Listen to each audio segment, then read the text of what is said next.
T.C. Roekle is the Vice President of Professional Development for the Education Division of Burris Research Associates and the co-author of Designing Thriving Schools.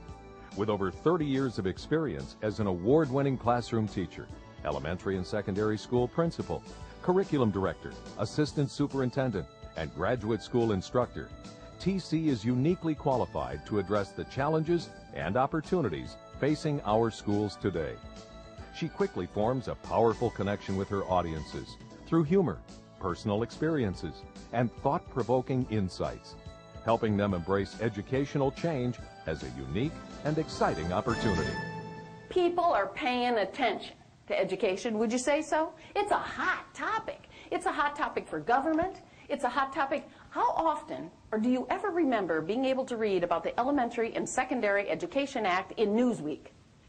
That never happened before. What about No Child Left Behind on the front of USA Today? Hello, we can ask people on the street and they understand what annual yearly progress is. That's different than it's ever been in our history. People are paying attention. Raise your hand if you think education is going to change in the next 10 years. Anybody? Oh, yeah. How many believe it's going to change whether we do anything about it? Oh, yeah. So why don't we? This is our opportunity. This is our time. And we have about 7 to 9 years to make that change. I want to be part of it, and I'll bet you want to be part of it too. There's a perception out there that people don't like change. Well, I disagree with that. I think people like change. I like to change my clothes. I like to take a vacation. And what about babies? Babies love change, don't they? In fact, of course, they prefer rapid change, if they could get it.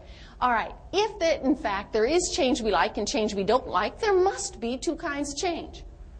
All right, what is the change we don't like?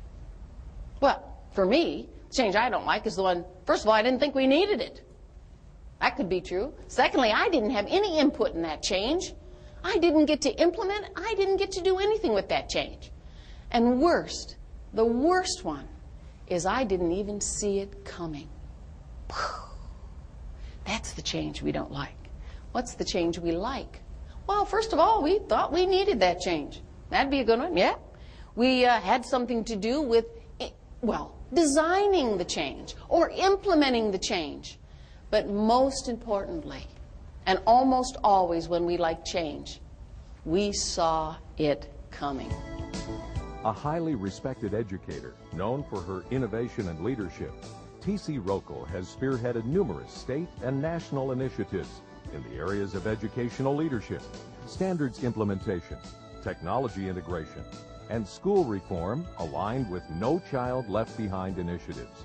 In her dynamic and inspiring presentations, she shares innovative ideas for transforming learning through the creative integration of strategy, technology, and people. Anybody allow beepers in your middle school or high school? No. No, we wouldn't have them in the building. How about this? We don't allow beepers. Do you have a big line for your counselors at the high school, waiting to see the counselor? Oh, yeah. Kids want to get to college. They want to change classes. They're in line. What if we gave the kids the beepers? Got a company to donate them. It doesn't have to have a very large range, just the range of the high school. Give the kids the beepers. They go back to class. They're in class. We just gave them more teaching time, more learning time. We gave them a gift. We are modeling for them. It's about learning. When they're sitting in the hallway, we aren't letting them know we're about learning. We're letting them know we really don't care about them. We are saying that the counselor's time is more important that they be there. No, she can buzz them a little early. Yeah, are they going to steal the beepers? Nah. I mean, they got to get to college or change their class. And I give it a good trick, though. If we painted them school colors, they'd never leave the building, right? All right. I'm going to ask you a question. Make a decision. I'm going to choose two teachers. You have an 8th grade son. He's going into math. New math class, 8th grade. Having a little problem, but doing pretty well. And right over here's a teacher. She's 23. He's 23. We'll just say a teacher, 23 years old, just out of college. Had a great experience. Had a wonderful student teaching experience. Good knowledge base of mathematics. Very strong. Good instructional skills. And technology right up on the newest technology. And that teacher's standing right here. That's one of your choices. Then you have a choice of another teacher over here. And this teacher, 25 or 30 years experience in the classroom. This teacher, knowledge base right there, strong knowledge base of academics for mathematics. Instructional skills are strong. They have reinvented themselves and they know the new instructional skills. Not only that, they have kept up with technology. They have integrated technology into their class. Okay? Now what else does this person standing over here have? This person has 25 years of experience of organizing a classroom. This person has 25 to 30 years of experience with teachers as colleagues, with parents of students, and with understanding how kids think. Which of these two teachers would you choose? Would you choose the one that's maybe pushing 50, maybe pulling 50, maybe dragging it by a few years like I am? Okay. Would you choose that person? Or would you choose the teacher over here, eager, ready, out there looking for their first bulletin board to decorate? Tell you which one I'd choose. I'd choose the one with experience. But if we can combine those two, what do we have? We have past experience and new knowledge that are dynamite for the future. I did an administrative retreat in Wisconsin. And there were 2-day administrative retreat, 125 administrators in the district. And so the beginning, we kicked off with a keynote speech in the morning, and I told them a lot of what I'm telling you this morning. And after the speech, up came a central office administrator.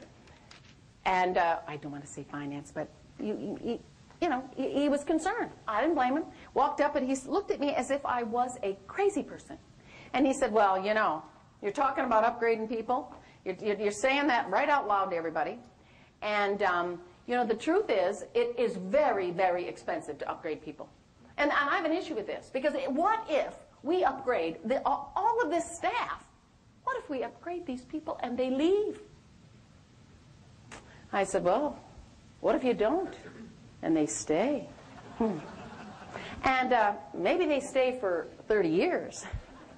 And, oh, there is a possibility they could stay in the same classroom. T.C. Roekle is an energetic and dynamic presenter whose passion for raising student achievement through visionary thinking and strategic planning is underscored by a call to action. I remember going to school, maybe I was 8 or 10, with my new box of crayons. Anybody get so excited about crayons? Oh, I did. There I was. I carefully carried them from home and put them in my desk so they wouldn't break. And I'd look at them and I'd smell them. Do you remember how they smell? And what about the little chiseled points? They're just perfectly chiseled before you use them. And then they stand sort of soldier-like in the box. I was always so thrilled with it. I mean, our little soldiers, some of us had 16, some had 24, some had 48, and then there'd be the kid who brought the 64 with the sharpener. Okay, yep. Well, we would look at those crayons and we would believe we could do anything with those crayons, didn't we? I remember that, but you know what else I remember? Maybe even more vividly. And that's one of our classmates, Buzz Poser. Buzz Poser came to school that year with an 8-count box of used crayons. He had what we thought was definitely limited resources as far as crayons were concerned. But do you know what he did? He added his own natural talent. He added his intuitiveness. He added his childlike wonder. And of course, his profound sense of creativity. And what did he do? Certainly didn't do what we did. We made drawings.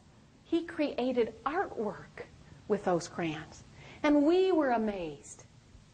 Today, I want you to be that learner. Today, I want you to be excited, inquisitive, and confident in your learning. I want you to take your limited resources, whether perceived or real, from your district. I want you to take those and your natural creativity, and I want you to make a difference. I believe choosing education as a life's work is an outrageous act of faith. Don't you? Choosing teaching as a life work is even more outrageous in that niche, because a lot of our compensation is delayed for years and years and years. So it's an act of faith.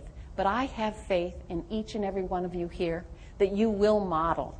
You will model the new teachers, the new 21st century leading educators in your classroom, in every lesson, and in your school building. I have faith that you will not only survive, but become a model within the county and within the state of what a 21st century looks like. I have faith that you will not just survive, you will thrive.